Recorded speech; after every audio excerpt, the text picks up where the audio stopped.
안녕하세요 여러분, Karen입니다. Este 4 de mayo se va a celebrar por primera vez el Día Oficial de Corea en México. Y pues se preguntarán por qué, digamos, para gobierno, para tanto gobierno de Corea y tanto para gobierno de México, por qué es importante celebrar un Día de Corea en nuestro país. Como ya les he platicado, a inicios del siglo XX inició también la ocupación japonesa en la península de Corea, lo que ahorita es Corea del Norte y Corea del Sur. Entonces, desde antes de que iniciara la ocupación japonesa que sucedió en 1910, toda la península ya estaba siendo asediada tanto por Japón como por China. Entonces, toda la población vivía, la verdad, en condiciones de pobreza muy grande. Vivían sometidos bajo pues varios regímenes extranjeros. Entonces, pues su población estaba sufriendo muchísimos males.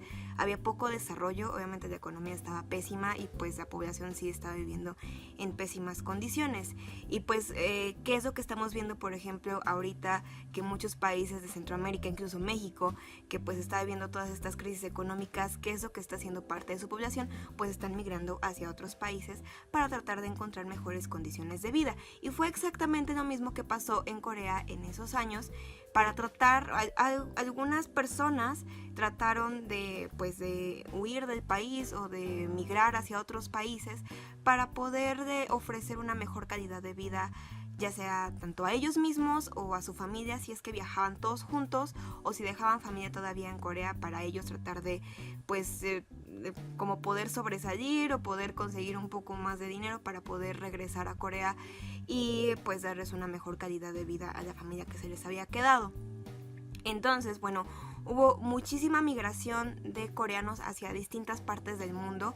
Obviamente hubo una migración muy grande de coreanos hacia Estados Unidos y también existió migración de coreanos hacia México. ¿Qué ayudó a que existiera esta migración? Vamos a hablar un poquito de historia en México.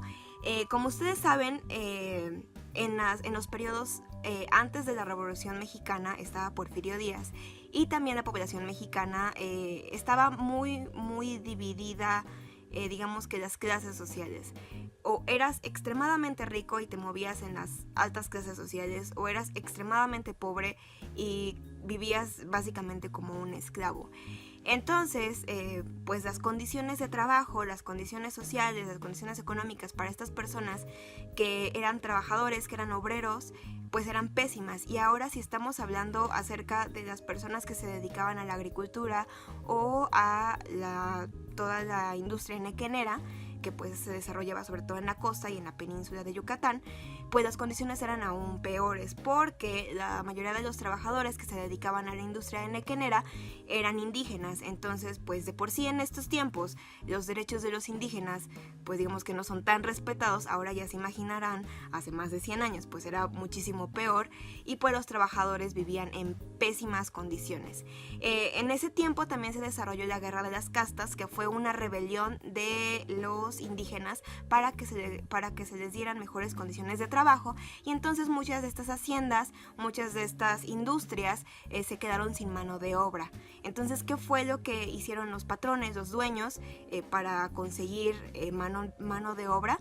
En esos entonces se corría el rumor de que los chinos, las personas chinas que habían también migrado hacia nuestro país, eran muy buenas trabajadoras y que eran pues muy movidos y que hacían muchas cosas por poco dinero, por poca cantidad de comida. Entonces pues empezaron a llamar chinos. Sin embargo, los chinos también se rebelaron y de nuevo la industria se quedó sin trabajadores. Y entonces, ¿qué pasó ahí? Varios de los patrones de la industria nequenera se pusieron de acuerdo para hacer un falso anuncio para pedir a distintos países trabajadores que necesitaban mano de obra y que estaban ofreciendo unas muy buenas oportunidades de trabajo aquí en México. Entonces, uno de estos anuncios llegó a Corea, donde se les ofrecía a los trabajadores trabajar para la industria nequenera en un contrato de 4 años. Entonces, coincidió con esta época donde pues todas las personas coreanas estaban tratando de huir del país para tratar de conseguir una mejor calidad de vida, y muchas personas aceptaron venir a México para para trabajar en la industria enequenera.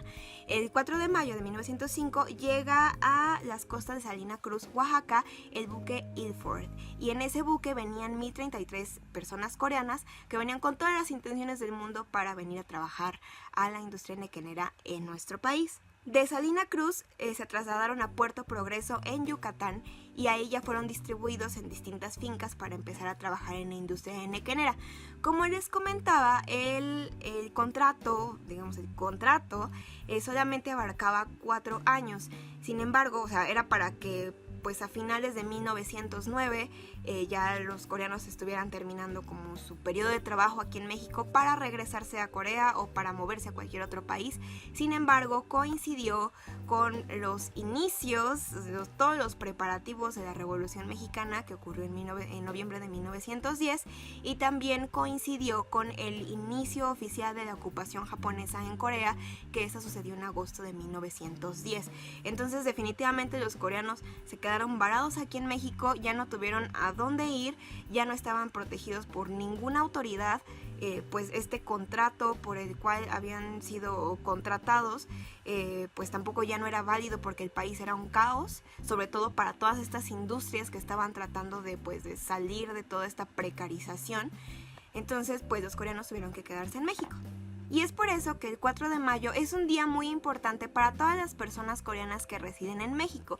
Actualmente, aproximadamente viven en nuestro país 20,000 personas coreanas. De estas 20,000 personas, aproximadamente 6,000 son descendientes de esa primera generación que vino a trabajar en la industria enequenera, y de esos 6,000 personas, aproximadamente 3,500 residen únicamente en la península de Yucatán. Entonces son muchísimas personas, y es por eso que todo este asunto del Día de Corea en México se está promoviendo desde Yucatán y desde Campeche, porque esos son dos de los estados donde residen muchísimos coreanos en nuestro país. ¿En qué otros estados también residen muchos coreanos? Está tanto la península de Yucatán, en esos dos estados, también en la Ciudad de México, en Tijuana y también en Monterrey.